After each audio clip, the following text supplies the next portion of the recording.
Assalamualaikum and hi. Kali ini dalam video saya nak berkongsi macam mana kita nak buat OMR form menggunakan Microsoft Form. Kenapa OMR form?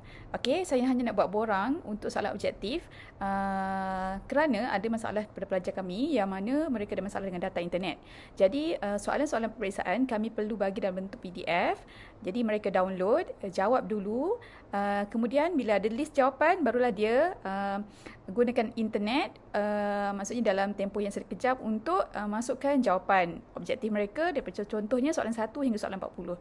Jadi, sekiranya kami buat peperiksaan menggunakan Microsoft Form, semua soalan diletakkan di situ. Pelajar yang mempunyai masalah dengan line internet mereka, mempunyai masalah untuk loading diagram contohnya, ataupun daripada soalan 1 sampai 40 mungkin sedikit ada gangguan. Jadi kami hanya letakkan borang sahaja. So macam mana? Jom saya tunjukkan. Ke mana-mana browser dan type forms.office.com ataupun saya guna je bookmark yang saya dah ada kat sini, saya klik kat sini. Okey, so akan ada paparan untuk forms, Microsoft Form. Okey, kat sini ada 3 menu, My Forms, Share with Me dengan Group Forms. Okey, so kita akan tengok kat sini lah My Form. Ini apa yang kita dah share daripada orang lain ataupun kita punya account satu lagi.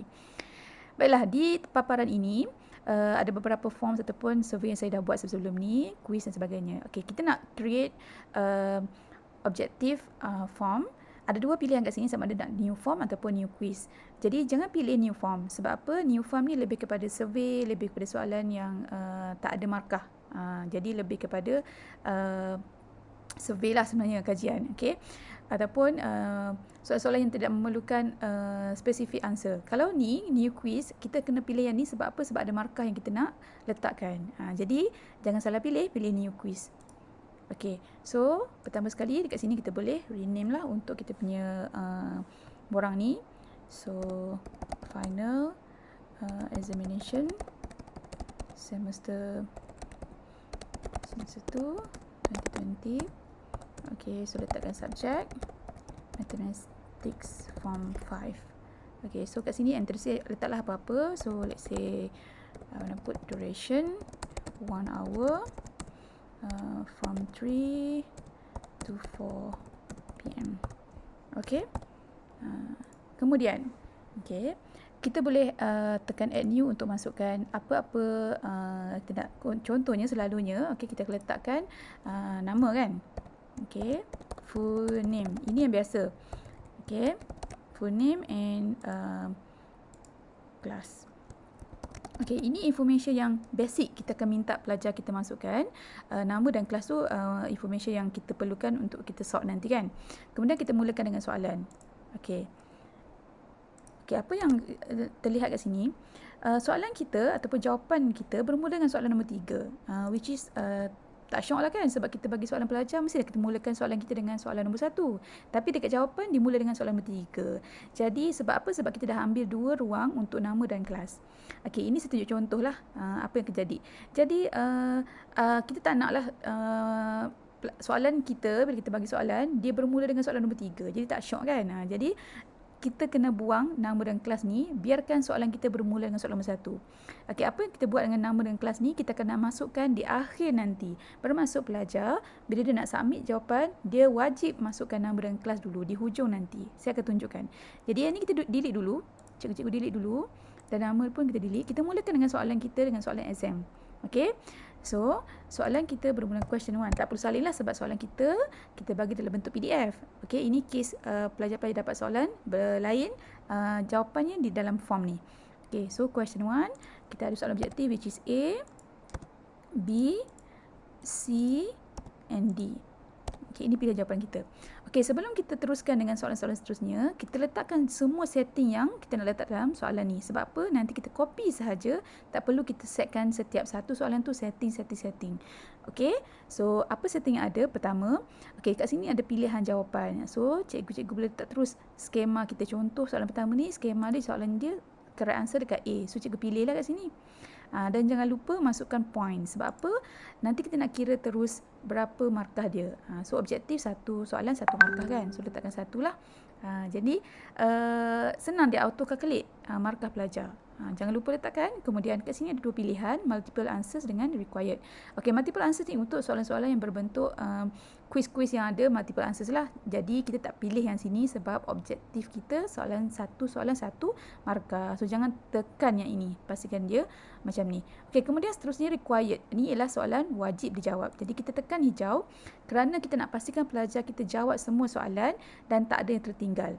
Okey, jika kita tak buat benda ni, contohnya ada dalam 40 soalan, pelajar terlupa ataupun tertinggal mana-mana soalan, dia terus dia kira kosong. Jadi kita letakkan soalan ni sebagai wajib, yang mana jika ada pelajar-pelajar kita termiss ataupun tertinggal mana soalan, dia nak submit tak boleh. Jadi nanti dia akan buat reminder, please answer soalan question number 3 contohnya, dia lupa masukkan soalan nombor 3. So dia wajib jawab semua in order for them to submit the answers. Okay, so 3 setting ni, satu pilihan jawapan, apa skema kita, yang kedua points, yang ketiga required. Ni wajib ditanda. Kemudian kita terus boleh copy. Tak perlu kita add new dan kita buat balik setting sama tadi. Tak perlu, kita terus ke copy. Kat atas ni ada menu, sini copy, sebenarnya ni delete, ini up and down untuk kita move the question lah. So sekarang ni kita fokus kat sini copy question. Okay, so now kita dah copy question, nak tengok soalan satu tadi dah ada kat sini. Okay, dia dah buat hijau untuk soalan ni. Kita je boleh nampak lah. Okay, and then 1 point. Soalan nombor 2, dia dah copy setting setiap satu dan required. Okay, cuma kita perlu ubah nama kat sini. So question 2 dan juga apa skema sebenarnya. Contoh skema saya yang kedua adalah B. So kita klik kat sini lah correct answer. Dan terus copy sehinggalah nombor yang terakhir itu. Contoh ada 40 soalan, so 40. Okey, katalah sini correct answer kita 3. Okey, required. Tak perlu ubah yang lain dah, hanya perlu ubah nama jawapan, ubah nama question ni, and then what's the schema lah. Okey, copy lagi again and we do the same thing repeatedly until finish 40 soalan. Okey,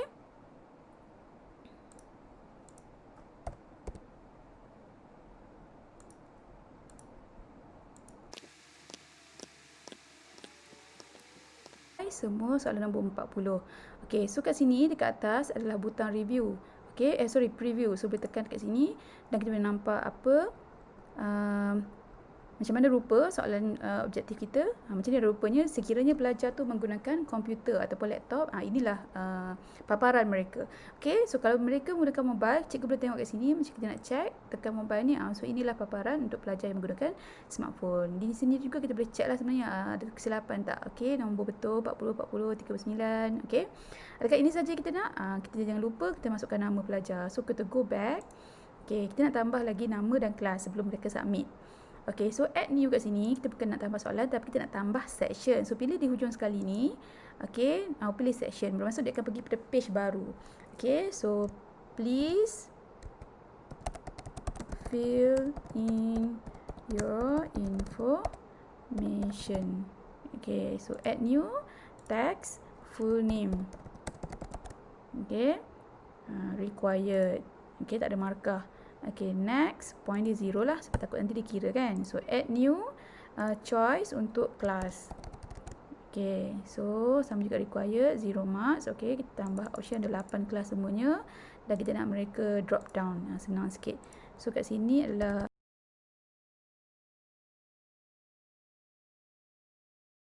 kita nak tengok kelas pelajar kan. Jadi nama dan kelas akan berada di hujung. Macam mana rupanya? Jom kita tengok preview. Okay, so mobile lah contoh pelajar ni, majoriti pakai mobile. So sehingga nombor 40, dia akan ada next page. Sebab apa? Sebab kita tambah section tadi. So di next, okay, so kita kena isi dulu, wajib isi dulu sebelum next. So kat sini saya tak tanda kan. So kita kena jawab semua dulu baru kita tengok next. Okay, okay, preview, katalah saya jawab. Okay, okay, sekarang saya tengah jawab sehingga habislah randomly. Okay, okay, mungkin ada yang tak perasan, kita tekan next. Tengok ada nombor beberapa soalan saya terlepas ni, 13. Okay, question 3. So ada 13 yang saya tertinggal. So macam itulah pelajar, bila dia tertinggal dia kena semak balik. Okay, so ada banyak ni, dia akan merahkan ruang yang saya tertinggal untuk saya jawab. So ini saya jawab secara random lah, bagi nak cepat kan. Okay, so apa lagi kita cuba. Sebab itu pentingnya untuk kita pesan pada pelajar, jawab dulu di atas kertas dan listkan dengan betul sebelum dia masukkan dalam form ini. Okey, dia warna merah ni belum isi. Okey, so next, barulah dia akan keluar another section yang kita tambah tadi iaitu nama penuh dan juga kelas. Baru dah dia boleh submit. Okay, contohnya Azura.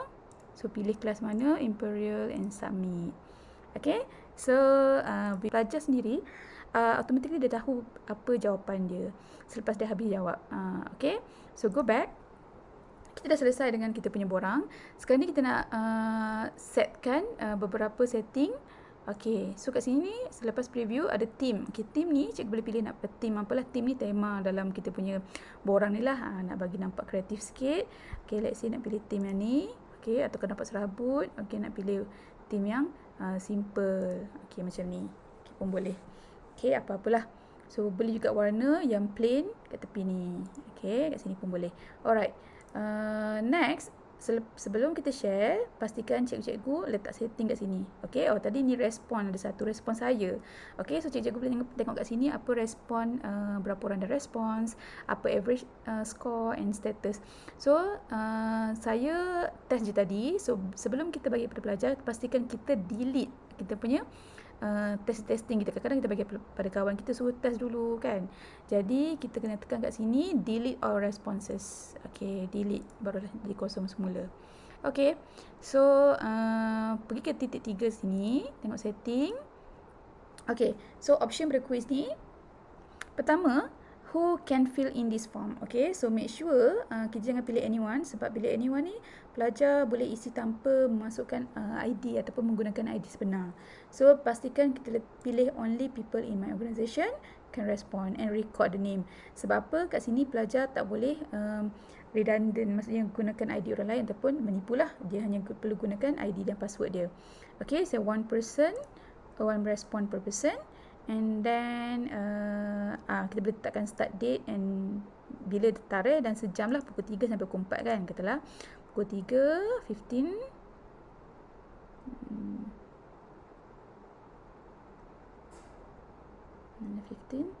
okay, until end date berapa hari bulan, tarikhnya lah, masanya lah.